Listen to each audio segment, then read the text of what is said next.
What's up, YouTube? Always fun here at Meineke Cinnamons. It's always a fun day. So,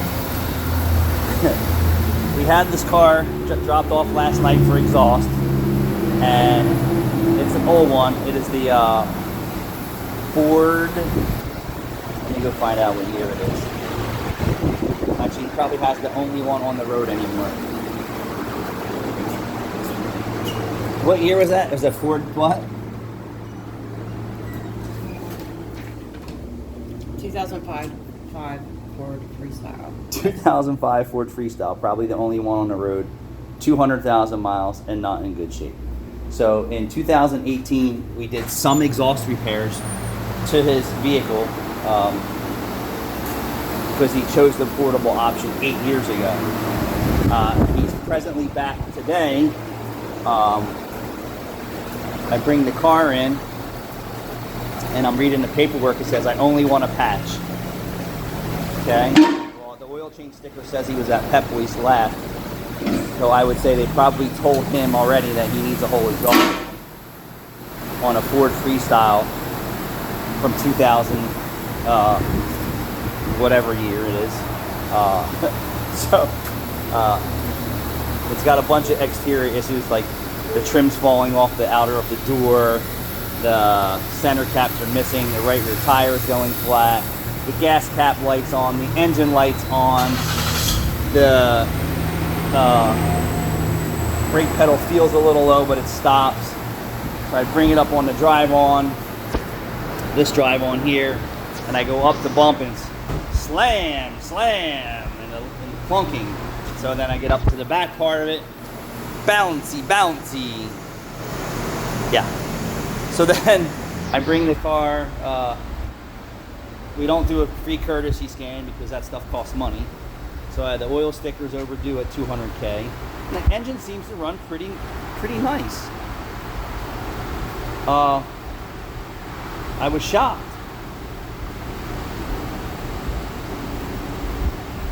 Doing an AC service here. So car's loud, and put it up in the air. I see some of the work that we did 8 years ago, which was a universal firewall cat, a flex pipe, and a rear converter. The rest of the exhaust system is the original, the forward pipe to the radiator, the resonator, all the way back. So I'm like, all right, I've seen what we did for this guy 8 years ago, which he chose the affordable option, which is not to replace the whole exhaust system. So what he needs today is the flex pipe, rear converter, and rear resonator, which the rear resonator we've never done. And it lasted at least 8 years. Well, he told April that he was only here 3 years ago. Yep. I've only been here 3 years, but I've been here 18 years. So I looked the car over. It should get an entire exhaust system, right? It's already been repaired once for 200,000 miles, and shit doesn't last forever.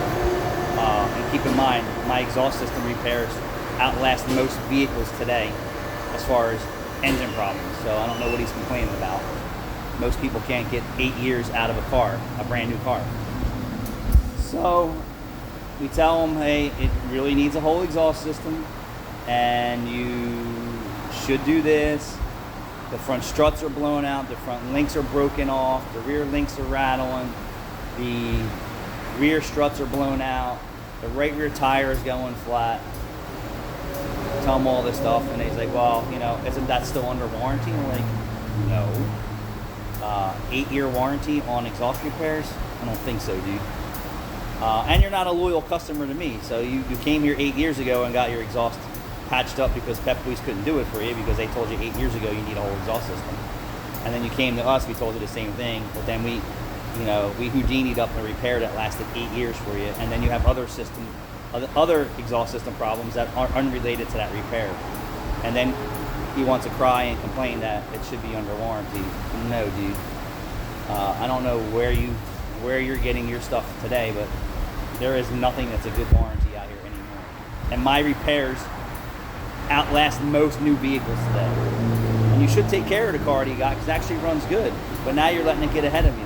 Now it needs $3,000 worth of work because you've let it go so bad. Every day is a challenge here. Yesterday I had a guy stop in and say that we overcharged him for an alternator and battery. Just don't know what planet these people come from. It must be the planet of low funds. An average battery today, an alternator and labor, just think about this. The average shop charges $200 an hour. A battery costs anywhere between $100 to $200 cost. An alternator costs $200 to $300. So I don't know where he gets off saying that we overcharged him. We gave you the opportunity to take your car someplace else, and you chose to stay here. Actually, I remember that day. April gave him the price.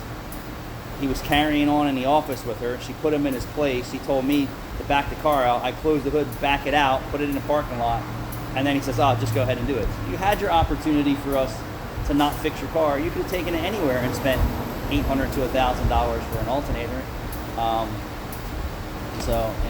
And then he's back in my face yesterday, complaining about what he spent. And I said, when I make a decision to buy something, I live with it, right? It's either I'm going to do business with this guy because this is the price that he's charging, or I'm going to take my broken ass car down to another shop and find out what they can do for me, if they can do it for me, if they will even get to it for him, even if they'll work on it, because the exhaust system was basically dragging on the ground, which he didn't even want fixed. So he's like, yeah, I'm a man. I'm a man too. And when I decided I'm going to buy something, I don't come back and cry to the place after I bought it. I chose to buy this stuff. This is what you charge. And Lesson breaks directly after buying. But we backed his car his car came into the shop, and then he gave us a bunch of crap at the counter, and then April said back it out. I closed the hood. I personally backed it out. Now we had to jump start it to back it out. And then 5 minutes later, it's bring it back in and fix it. You made a conscious decision you wanted your car fixed. And that's the way it goes. We're entitled to make a profit. We gave you instant service, right? Not like he doesn't respect that, hey, you got me right in near closing, got my car fixed, and got me back on the road. The same time he showed up with a problem. No value in that, though. Yeah, and I have the lowest labor rate anywhere around here, and he's still crying. Thanks for watching.